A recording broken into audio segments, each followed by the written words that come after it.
Okay, we're going to talk about multifunctionality here. We're going to talk about the difference between a machine that you can't adjust and a machine that you can adjust. This is set up to be completely adjustable. What we have here is a 28 horsepower Subaru fuel injected engine running dual pumps so that we can use 6-gallon minute pumps at only 4 gallons a minute each. They're running nice and slow. That makes them run nice and cool. So at only 8 gallons a minute for the total system. At 3,600 psi with the horsepower, we got a dual pump system that's going to live a long time, and it can easily draw water from the holding tanks. We still like to dual feed our pumps even at 4 gallons a minute, so these seal kits and these pumps will live a long time, especially because we're running slow speed pumps.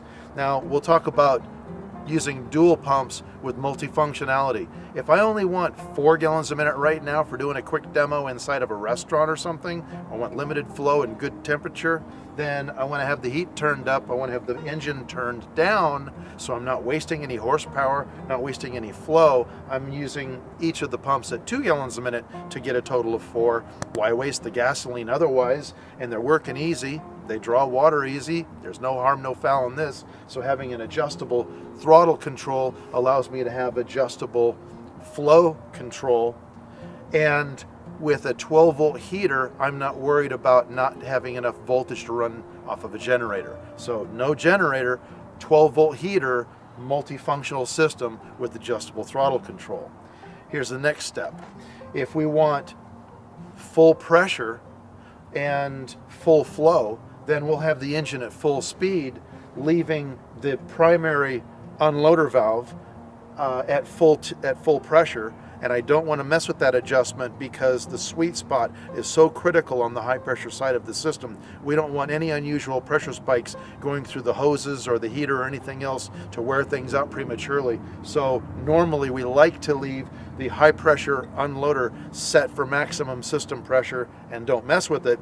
But we add a secondary control here where we open a valve that allows a secondary regulator that you can adjust for anything in between. This particular example here is going to give us between 500 and 2,500 psi.